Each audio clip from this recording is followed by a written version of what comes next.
Merci. Je me permettrai quelques mots de façon globale.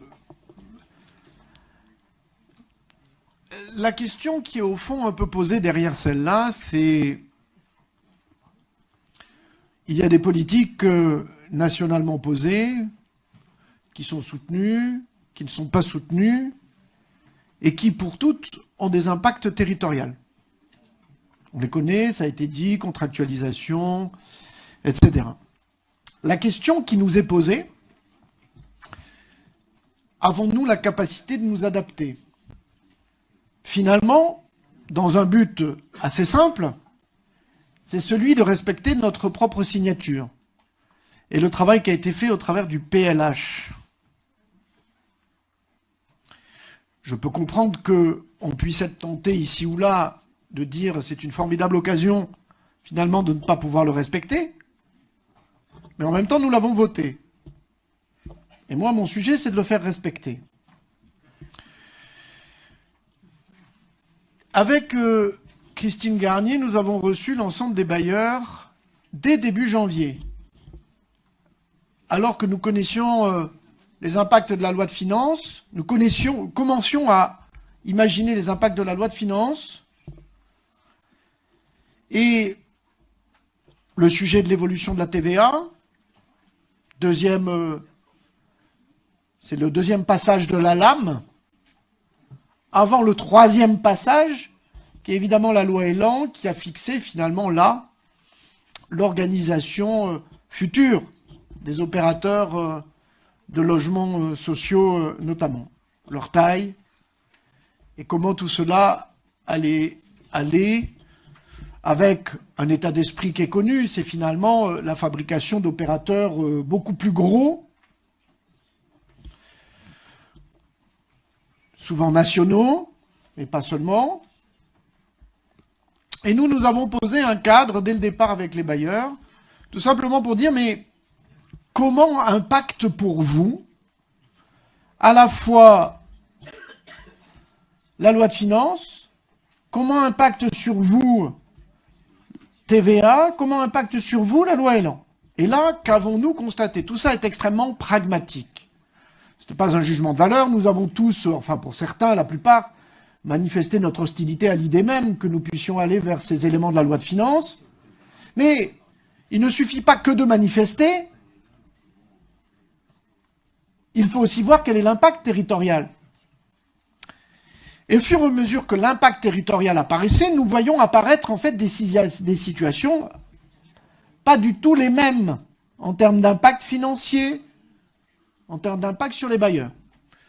Fort de ce constat sur l'hétérogénéité des impacts, les bailleurs eux-mêmes nous ont dit, en fait, nous n'avons plus les mêmes besoins les uns les autres, finalement, en termes de soutien sur les opérations. Et là, je vais faire une première incise.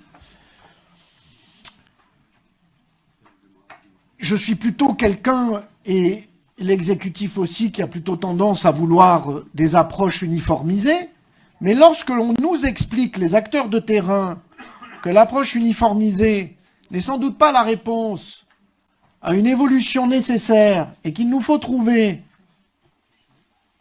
finalement des traitements qui soient adaptés en fonction des bailleurs, avec un vrai principe, c'est de dire nous ne voulons pas un bailleur unique, nous voulons des bailleurs, plusieurs.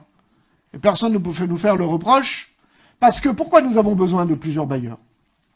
Mais parce que notre capacité à réaliser le PLH nécessite que nous ayons plusieurs bailleurs. Aucun ne peut faire seul. Et là, il ne faut pas nous chercher des formes de procès à l'idée que nous souhaiterions des conglomérats uniques qui permettent de tout faire d'un coup d'un seul, de la peinture jusqu'au plafond.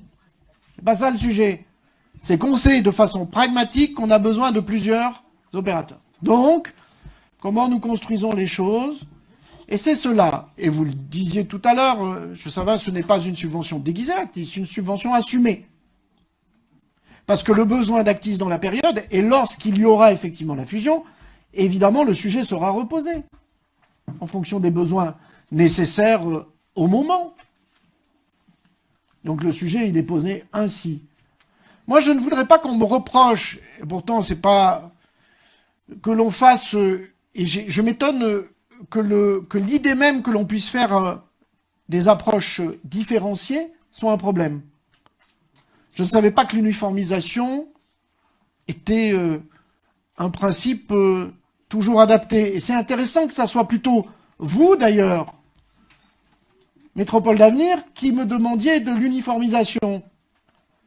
Alors que j'ai plutôt tendance à croire que c'est plus dans votre famille politique que l'idée même de traitement différencié soit sans doute le plus adapté. On essaye de s'adapter. Voilà l'enjeu.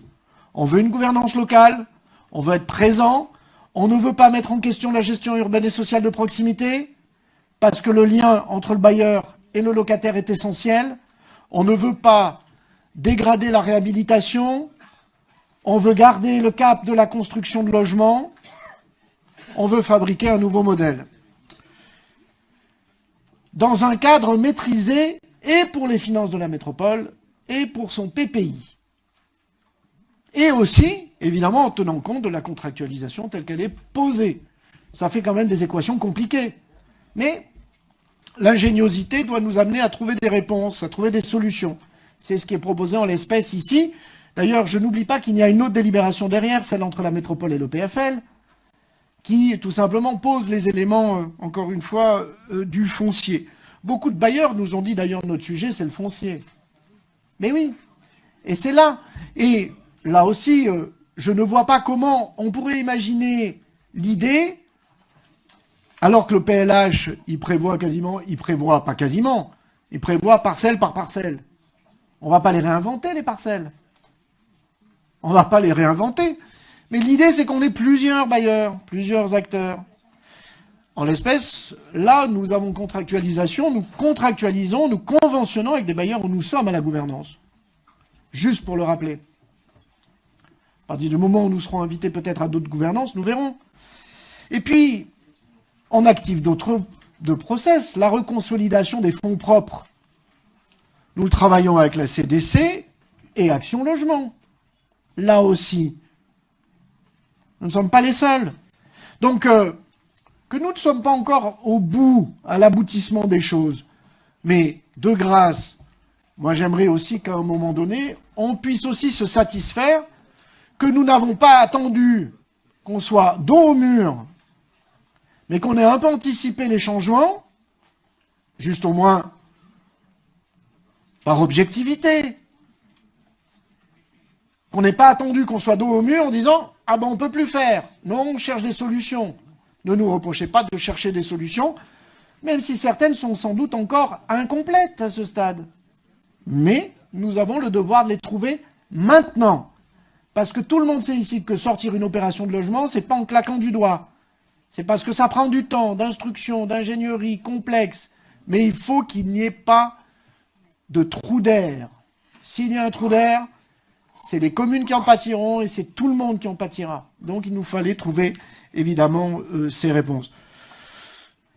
Je vous avoue très franchement que nous serions largement passés d'une loi de finances et de la loi Elan. Maintenant, une fois qu'on l'a là, ben écoutez, on fait avec parce que il y a peut-être quelque chose qui est peut-être supérieur à tout, c'est qu'on aime un peu respecter juste notre signature collective et les délibérations qui sont prises ici. Donc, c'est ça qui est en jeu ici et aujourd'hui. Et oui, nous irons vers un traitement différencié. Ça rompt une histoire, mais en même temps, c'est aussi ce que nous demandent les acteurs, tout simplement de pouvoir assumer leur plan de charge pour les années qui viennent, parce que c'est ça qui est posé là. Hein. C'est le plan de charge des bailleurs. Hein. Et les bailleurs, on ne leur a pas tordu le cou, on a travaillé avec eux.